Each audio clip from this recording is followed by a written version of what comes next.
Hello there. You're listening to Go Podcast. I'm Dominic St-Pierre. I would say, quote unquote, normal software engineer. I'm joined by Jakub this morning. Jakub Jarosz, if I pronounce your name correctly. Jakub, you are here for Perfectly, the perfectly. second time. Yes, glad to be here. Thank you very much. So if you want to listen to the backstory of Jakub, just jump to episode 50. It was pretty interesting. I must admit, I glanced at the episode when I knew that we were about to jump in, and your background is so interesting.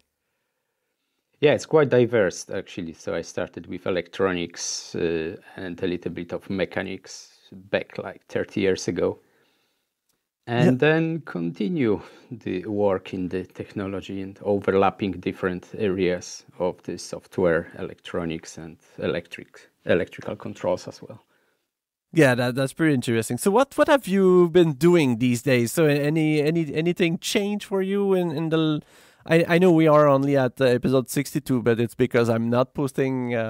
I've took all summer a break from the pod and whatnot. So I mean, even though in terms of episode number, it might not be a long time. It's still a long time that we talked. Yeah, it was a couple of months ago, I think. Yeah. So my main focus stays more or less the same with some slight changes. So I do a lot of the security things, system integration, and as well more and more nowadays going into the integrating the electrical systems and doing a lot of the home automation as well. Nice. So are you using Go for that? Partially Go. Unfortunately, Go is not so popular in this area like the JavaScript. Yeah. At least a lot of the JavaScript and TypeScript libraries that different companies use to, let's say, integrate their small devices with the cloud. But Go and Rust grow in popularity. Yeah, sure. Do you do a lot of embedded development? So with a background in electrical engineer, if I'm not mistaken, I mean you should be at home with boards and whatnot. Those More, input and output things. yeah, No. yeah, more pure electronics. So I'm diving deeper right now into the programming itself. So the most of the time is the system integration, configuration, and the writing some the code that glue different devices together. So not like a pure firmware, let's say, for the microcontrollers, although Okay. I started doing this more and more nowadays, but mainly the code around the gluing these different components together and integrating systems as well. Pretty interesting. Okay. And what about tests? So I know that I think that John Arundel, which came 3 times to this podcast, I think kind of I don't know if he you know I don't know how to say that, but would he suggest at some point that you start writing a book or something, or this idea came from yourself directly? We were talking with John many times, and I remember years ago when I learned a puppet from his book. So that's I actually first virtually, let's say, met John and his way of explaining things, and then we started actually collaborating. He is my current mentor. We already cooperating for more than 2 years at this moment. So actually, there was a couple of the ideas that basically they put the knowledge that you are gaining over the years into some form of the education material. And that's the idea of the book came. Nice. Plus a lot of I as well they take part in different conferences and meetups when I speak about the Python and Go as well, especially recently. So And and why test exactly? What is there a reason for choosing that topic exactly? I know that you are doing a lot of testing related stuff and whatnot, but I mean there's so many topic to choose. So why test?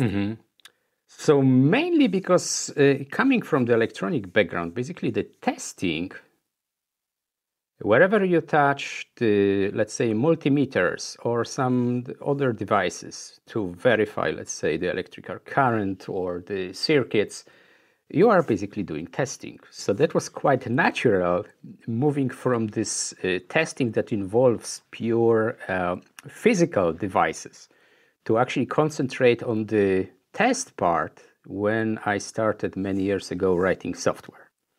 So it's like moving basically slowly from the mechanical parts and using the tests for the more, I would say, touchable matter like the circuits and boards, to writing the tests and seeing the tests as part of the documentation for, let's say, libraries that we write for other users or the end software for customers. So that was quite natural. And then I work as well, main test automation engineer for a couple of years. The main area was actually writing software, the tests software, and some hardware systems as well. So when you say software test, so are we talking about a higher complex situation than an end-to-end test? So it's completely something external to the system that tests the system, basically? Yes. So for example, you need to create certain state in the database. So back in the day when we didn't have smartphones and the different, still majority of people used probably Nokia devices. With the Symbian system. I worked in the company here in Ireland that we were developing some backend systems for the telecom operators that allows to do certain automation with your, let's say, the devices and with the couple of, let's say, people that you have in your list on the phone. And so the entire system, the UI, was the couple of lines on the handset, but majority of the functionality was happening on the server side.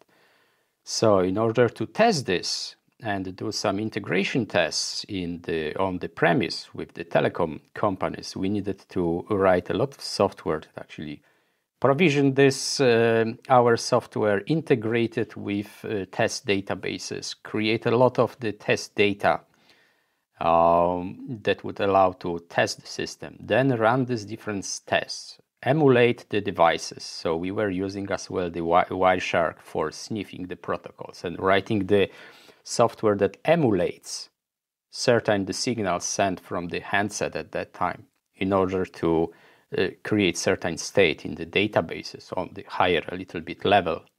And then all this piece of software that was responsible for verification. So that's, I would say some people call this like a glue software, right? So it's like a software that emulated real humans and partially the systems. And at the end, at the higher level, was verifying if the certain state is present after some operations. Now, for example, you pick up your favorite three callers, right? And the calling rate at that time was, let's say, half price to these three callers, and you could change them. So this entire business logic was basically coded in the backend. But to test different scenarios, we needed to write basically software that tests the software. Yeah.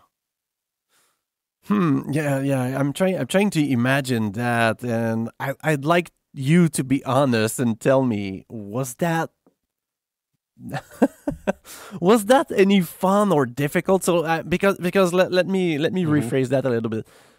So whenever I did some more involved tests, that being integration or end-to-end testing, at some point I kind of ate my test. I think that we talked a little bit about that in our last episode, but that's always my feeling. And now what you're just describing, having a completely separate set of software on the side, being completely required to follow what's going on with the main system. It seems so. What were there two teams that were one that were maintaining the main system and the other one that was maintaining the software to test? Yeah, it depends on the company, because I worked for a couple of startups, and in some companies they were completely different teams, but doesn't mean that we didn't collaborate. Yeah. But that was the separate, let's say, automation engineers or QA engineers. So different companies or different teams call them differently. Both teams were writing software. So we were closely collaborating with, let's say, developers responsible for writing the core product. And then our team that was responsible for writing, let's say, software to test the deployed software or a couple of components that they were driven by this software. So it depends on the company, on the types of software. So it was not a strict division between QA team, automation team, and the software team, like in many companies. Mm-hmm. But it was close collaboration, and especially in not only to have the understanding what kind of scenarios are covered on what level of the tests. And this is very, for example, important, and many people get this wrong, duplication of the tests, and especially when they are writing certain business tests using, for example, like years ago was Selenium, later on WebDriver, to basically simulate some user action, human action on the browser or on the handset when we are talking about the mobile devices. And then testing business logic through the web UI versus using, for example, exposed APIs, assuming we have exposed APIs. So this area of collaboration is very important between teams. First of all, to agree about what scenarios are, let's say, being the tested and then executed on which level. Some, for example, scenarios could fit better for pure unit tests when we need to simulate some part of the system. Then another scenarios, for example, could cover only some user interface. But in many cases, not all APIs were exposed in the way that we could, let's say, write some software that interacts with the system through, for example, REST API. In many cases, it involved to create some scenario that simulated the user clicking or doing some action on the web UI, on the browser. And was your team always trying to catch up for new changes, or you were the one that needed to implement them because now the core team would use your testing software to test the new feature? That's the real problem for never ending problem. I wouldn't say that it's one right way to approach this, right? So I see more successful teams basically doing different level of tests. They communicate very well. So there is no this artificial boundary between developers, testers, or artificial division like in some companies, at least in the past, were quite clearly like marked, right? These are developers, they are throwing over the code for testers, and then testers are responsible for marking either this software is ready for deployment or not, and then throw the code, for example, to operation team. So it depends on the project, coming back to your question, but usually was the best, what I remember, cooperation was when we were planning together delivering our certain features. And planning at the very beginning, who is doing basically what tests, what is required, and then basically doing this together. Sometimes the testing and driving the user interface, first we needed to, for example, code some logic or code certain components to abstract some actions. And then it was the time for core developers to deliver, let's say, the part of the product that we could hook the test suite or the higher level test suite with the core development and see actually the real action happening, a real interaction between the systems. Sometimes we were writing some backend to simulate that system is already, let's say, responding with certain data, and we were able to write some business logic on the front-end part or integrating with some API calls. And then we were hooking this to the real system, let's say 1 week later. So always the most important part was and still is to communicate between the teams and to be able to allocate the work and synchronize work together. Yeah. Communication. Exactly. That's the most important. Always the solution, always the problem. Yes, yeah. Exactly. So what about your book? So you have found common mistakes that Gophers were doing when testing their codes? Yes. So basically, so over the last 4 years, I contributed to a couple of the open source products, all written in Go. As well, I help many students on the exercise platform on the Go track. Mm-hmm. And all my, let's say, the observations and the learning I'm putting into the book, and got like 50 most common mistakes that I could observe over this almost 4 years, recent years, and how to avoid them. Right? So I'm giving an example of certain mistakes and how they affect, let's say, the end users, and how they could be avoided, or how we could fix or implement certain fix. Nice. I will shamelessly or shamefully, I don't even know what's the right word, but I'm a little bit surprised that I found something myself lately that I never really used to. When I have an helper function in my test, just having, if it's going to receive the t.testing, for example, the testing.t, sorry. I never use the t.helper, which prevent from having this function from being printed out in the console as being the faulty one. When your test is failing and you are calling a sub function, if you don't have this, then what you will see is that this line in your helper function caused the test to fail. But that's not what I wanted to see. And I never really came across the t.helper, frankly, until very, very recently. So I'm not sure. Is that part of your 50 mistake that you have seen? Yes, actually, I'm laughing because because early morning today, actually, I was finishing the third chapter. That is third part, actually, out of the few chapters that I'm writing about the helpers, and especially the different functions that's supposed to help us with running tests.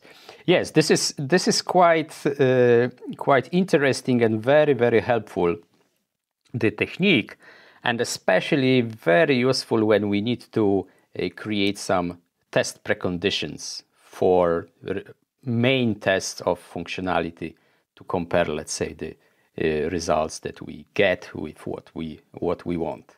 So not getting full, let's say, stack of the errors just to fail the helper. So the example, for example, that I'm writing right now is the replacing helpers that's supposed to be a helpers, but in some projects, the helpers are literally normal Go function that panic inside. Mm-hmm. So just in case particular condition is not met, the entire test run basically explodes, and we see a lovely stack trace, right? The panic. Yeah. And this could scare especially new developers, right? So I always remember John first advice in his books, don't panic. If you see panic, don't panic, right? Yes, so basically replacing the functions that's supposed to bring certain conditions, like setting up test servers or creating some environmental variables or any other the preconditions that is required for the tests.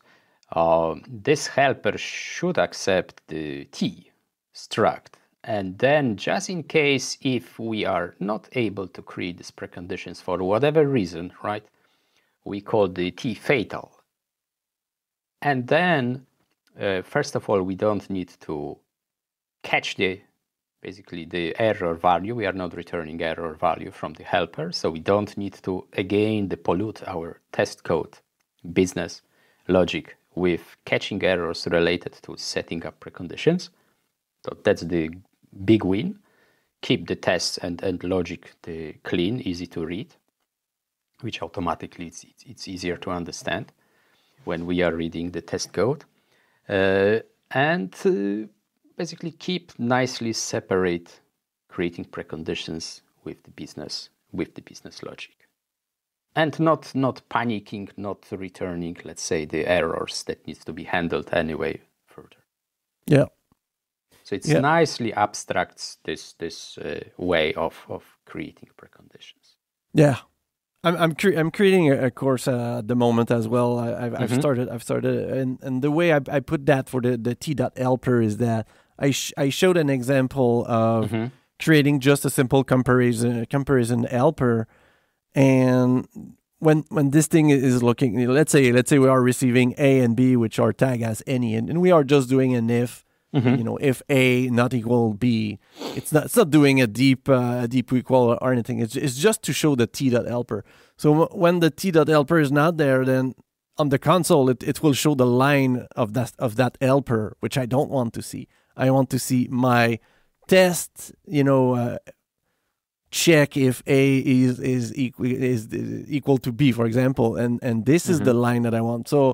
So for me, it was kind of crazy doing Go for that long and never came across. You always see T.parallel, you always see T.skip and whatnot, but T.helper for me was not something I have seen much, to be frank. Yeah.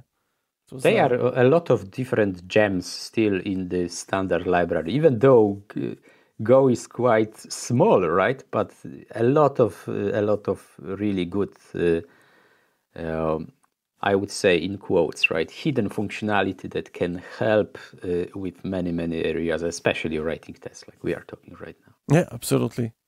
So another thing I have myself with tests is that, well, and this is mainly because I'm working in small companies most of the time, but often the test will be started. I will start to do some tests at some point.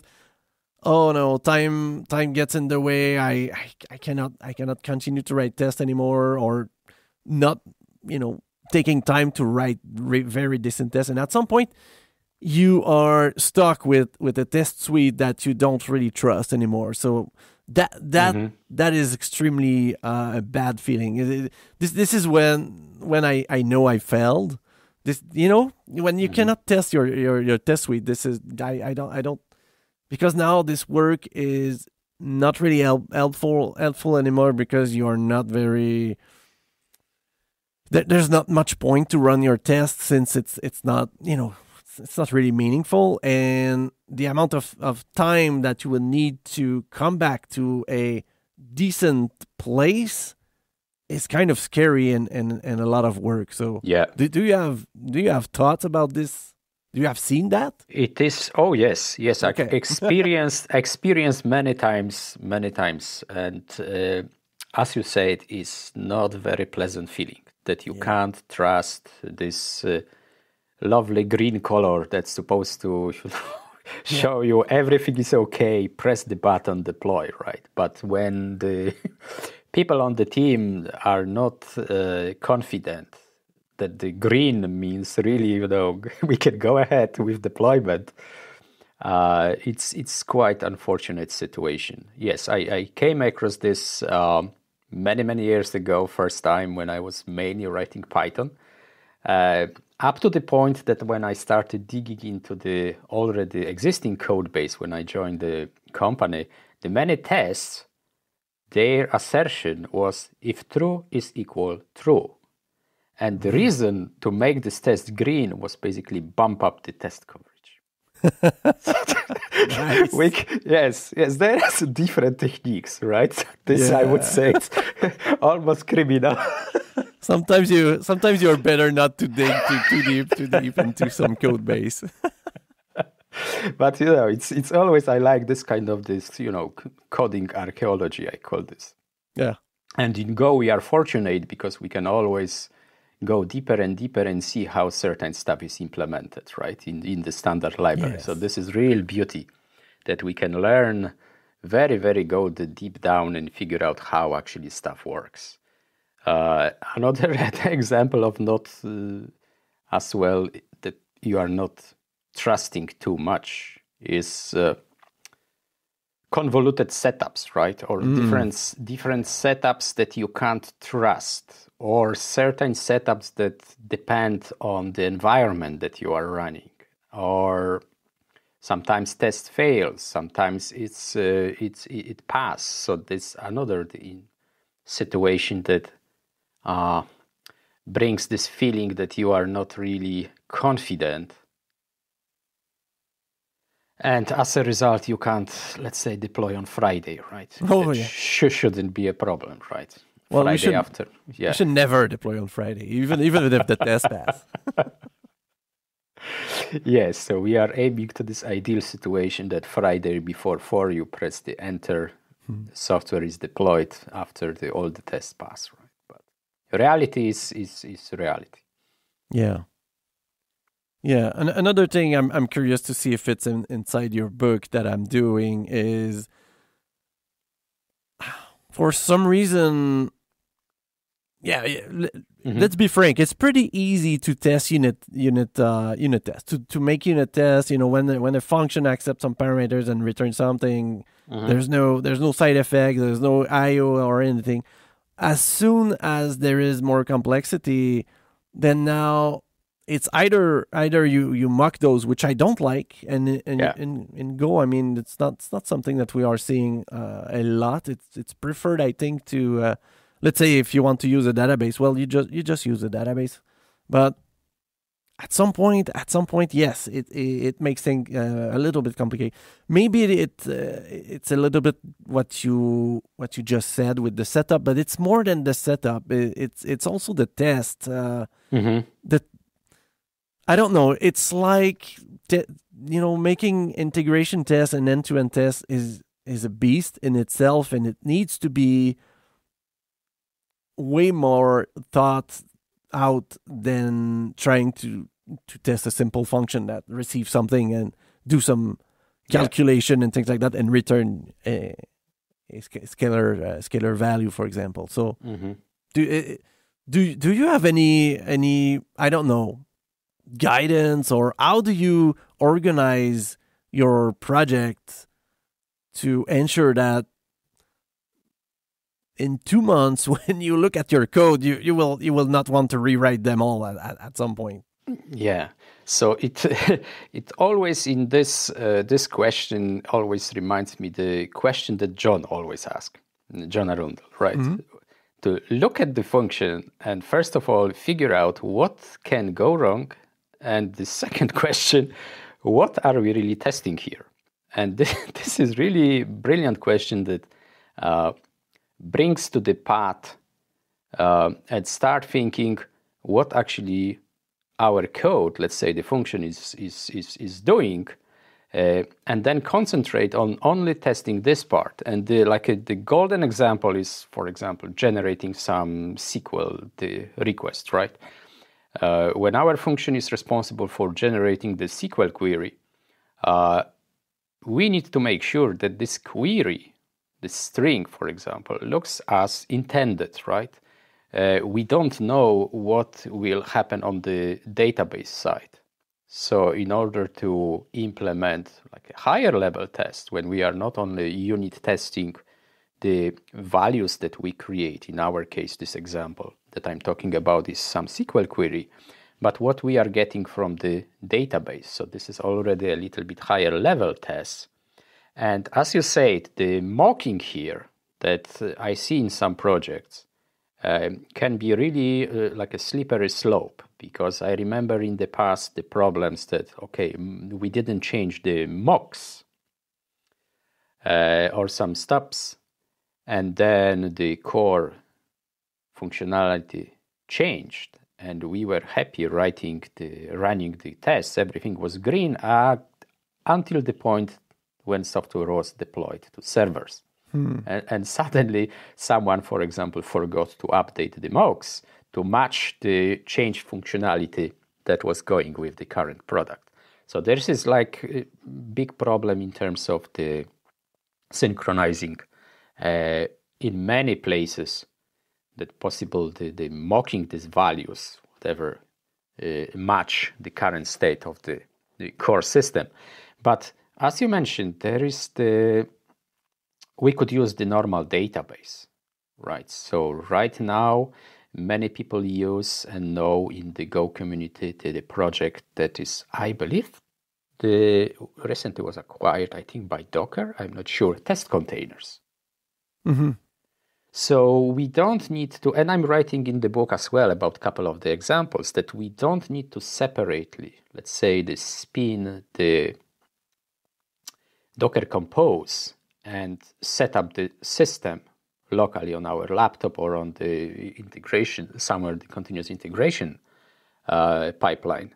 But we can import the test containers, the Go package, and then leverage a real database wrapped in the Go code inside the Docker container, populate with some data, and then have normal interaction.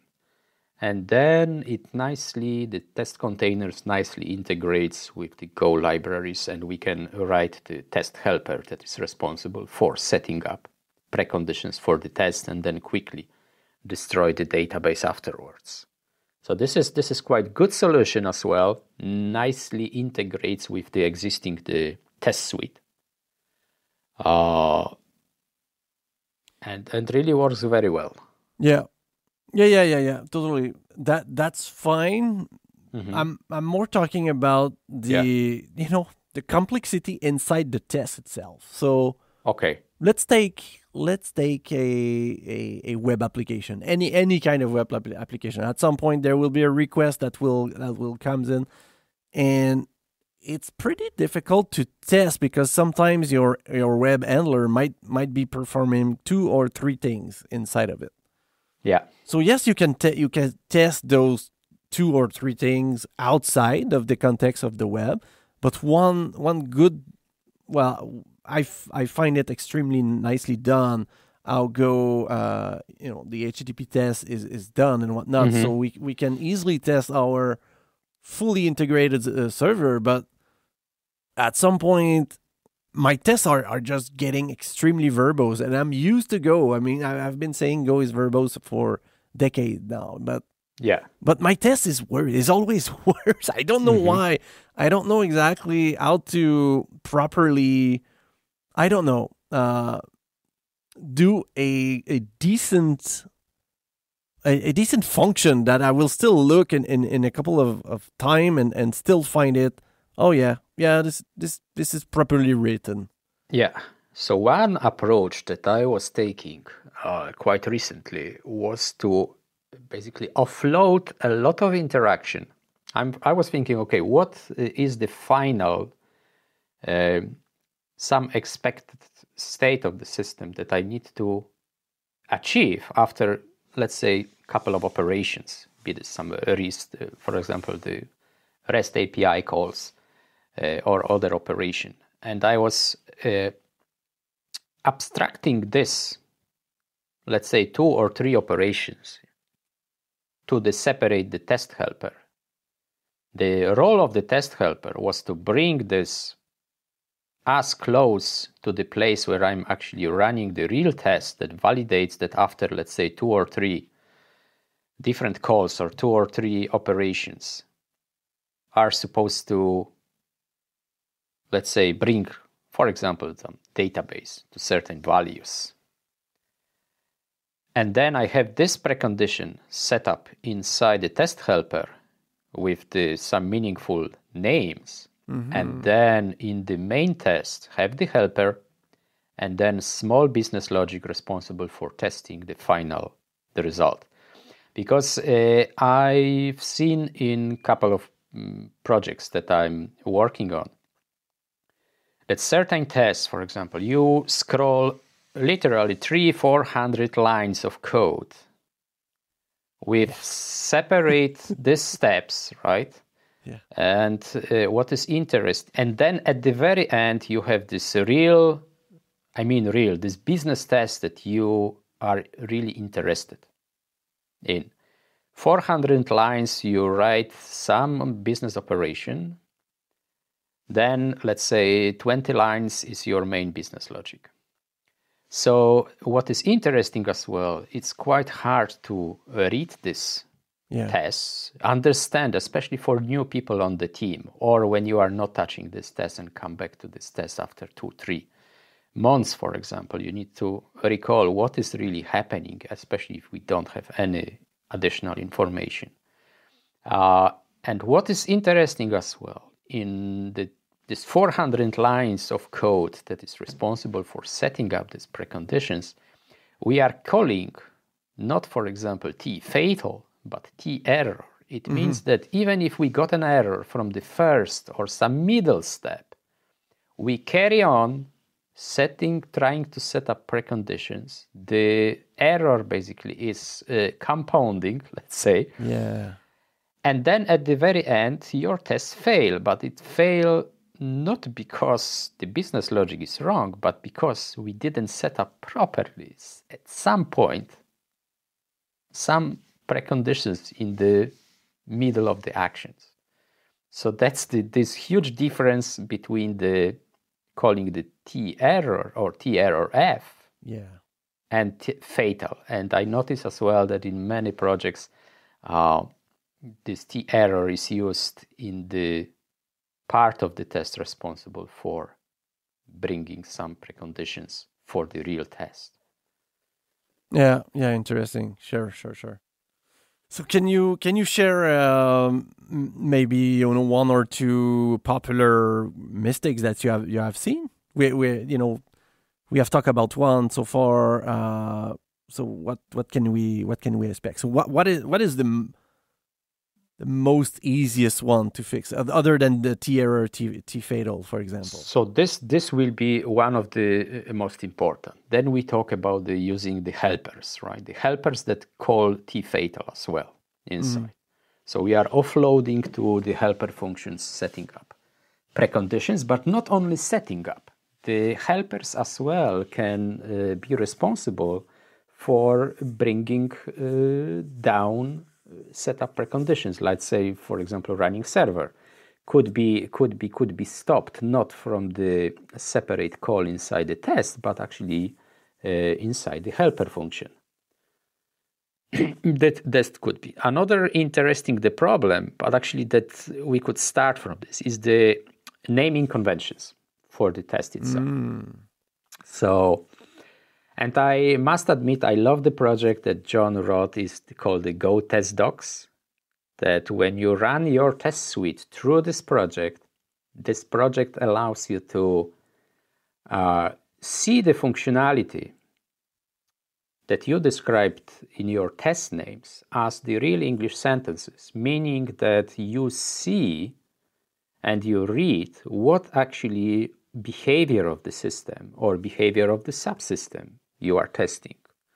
So the naming convention for the test, I would say it's another issue in many cases. I'm not even talking about the naming tests like test 1, 2, 3, etc. Then you see the, let's say, failing test number 4.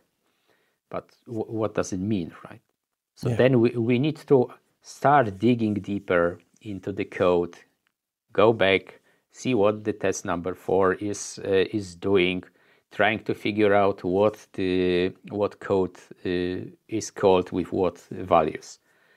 So, but when we have some meaningful name that describe the functionality, describe the behavior, we see immediately what kind of the business scenario we are talking about, what we are testing. And this is the very important, that we don't need to employ the additional test frameworks, right? So in Go, we are basically doing as minimum as possible of the external libraries, because basically testing package gives us almost everything that we need, apart maybe from using the Google CMP package that allows us nicely compare the structs. So naming convention and the naming tests using really meaningful English sentences that describe the functionality and the behavior. So what a good naming would look like. So let's say we have a test that need to test an add function. So let's take a calculator, very simple. So what would be a good test? Like something like test. Would you say test that adding 1 and 2 give 3? Is that what you are meaning? This would be like a bare minimum, right? That, for example, the add correctly executes, for example, addition on the valid values, right? Something like this. Okay, so you're not very specifying what you are doing, but more. Okay, I understand what you are saying now. Okay, interesting. What the particular function is doing, right? Or when we are creating some values, right? Or we have some valid and invalid values. So when we have, let's say, the function, some validator, right? So we could name that validator, for example, the validates correctly some particular values, right? This kind of the description, when we read in the plain English sentence, it will give us the clue what's this test, what kind of the behavior we are validating. I suppose that the John's tools is looking at the function name and just split at all the capitalization and do Yes, cool. And it's really nice, because we are not bringing any additional library to our suite. It's just the CLI tool. Yeah, you are running your tests, executing using this tool, and it nicely shows you what's your name for the test. And it really helps to think about how you could improve naming conventions in your tests. Right. And especially when we have table tests. And then we are joining, basically, just in case there is an error, right? The main part, the name of the test, main test, is connected later on with the name of some subtest that we have. Oh, yeah, totally. So this is as well the interesting part, that we can pay more attention to have nice descriptive sentence just in case something happen and we are getting error. And what about the messages? Are you?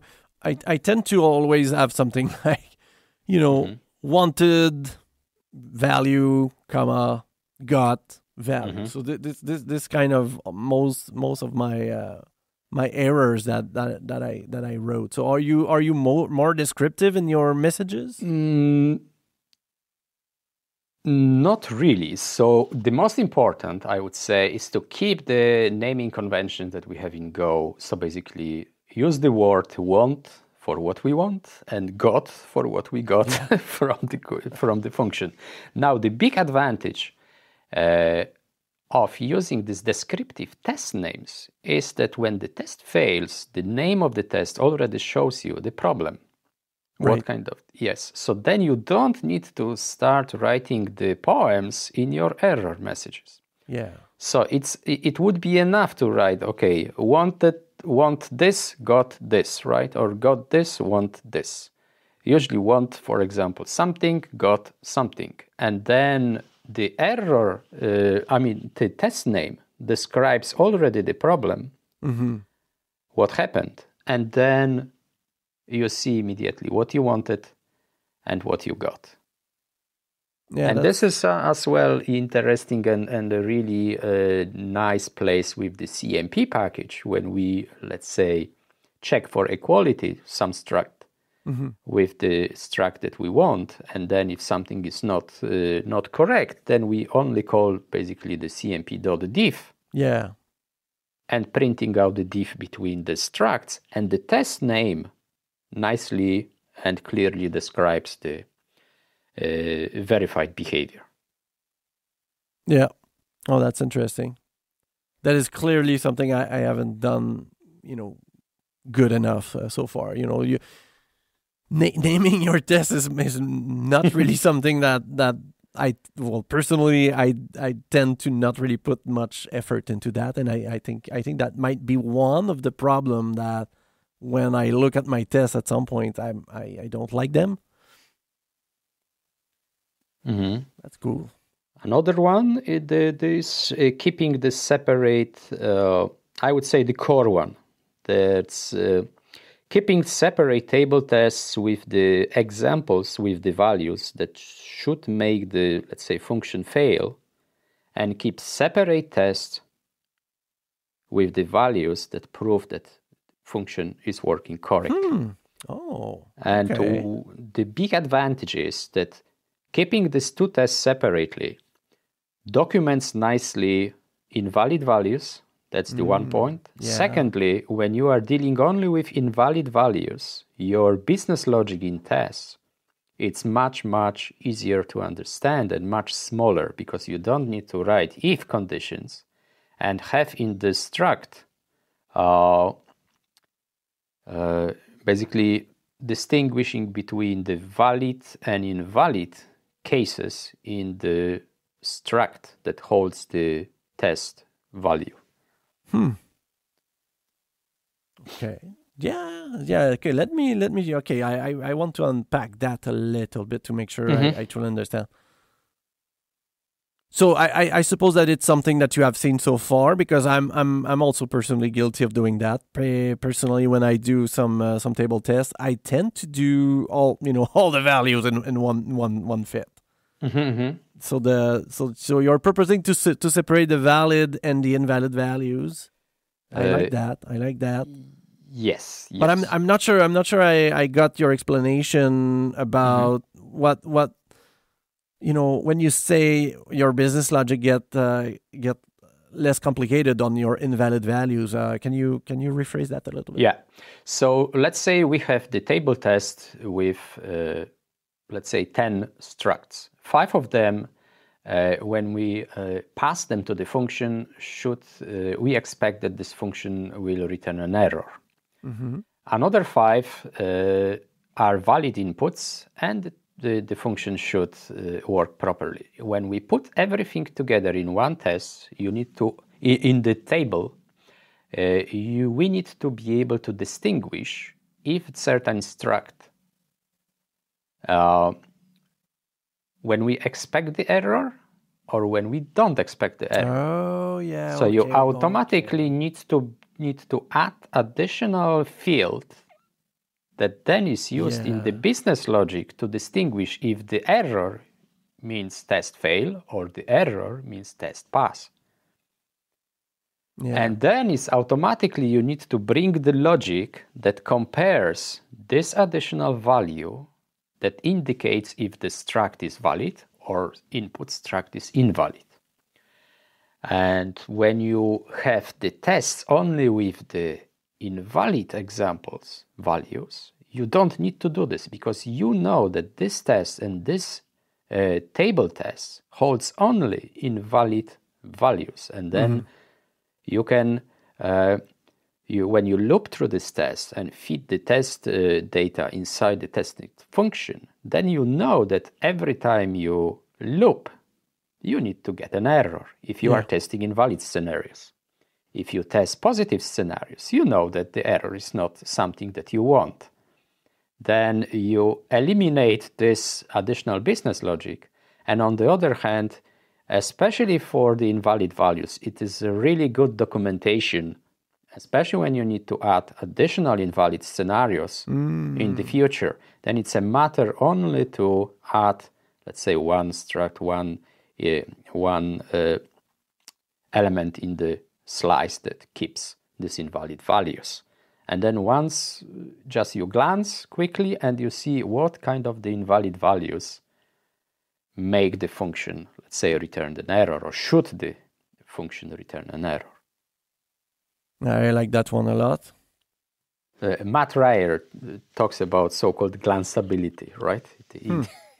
So this is one of the examples that I really like, that you glance through the logic of the test and you don't need to think that if I have this error and this struct, my function should return an error, right? And then when should not return an error, then I need to even check if what I got is what I want. Yeah. Yeah, and like you said earlier, if I put myself into the shoes of, a junior developer or any newcomer to a project, this immediately is pretty clear about what should work and what does not, and that's it doesn't even need to be junior developer. It's someone new joining the team, or even us working on certain functionality that we didn't touch for the last couple of months. Yeah, that's pretty interesting. So what's the state of your book? Is it soon to be released? It's almost half is done, so I will be releasing pre-review version next week. Nice.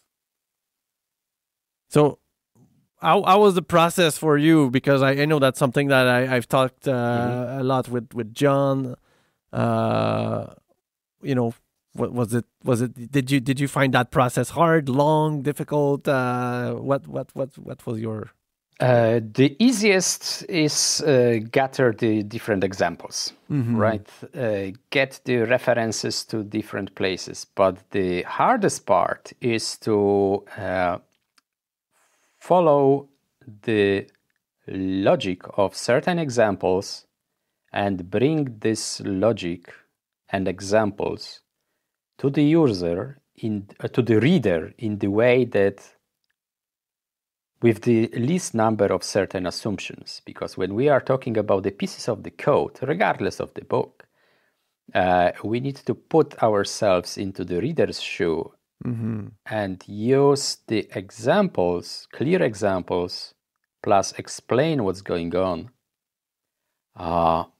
without any pre-assumptions, because it's quite easy to make this mistake, and I'm guilty on this myself. That's I'm rewriting a lot of the examples, because when I work on certain code, I know what's going on, right? When someone is reading for the first time piece of code and I want to illustrate some, let's say, the mistake with the testing, I need to basically imagine that I don't know the rest of the code, any pre-assumptions.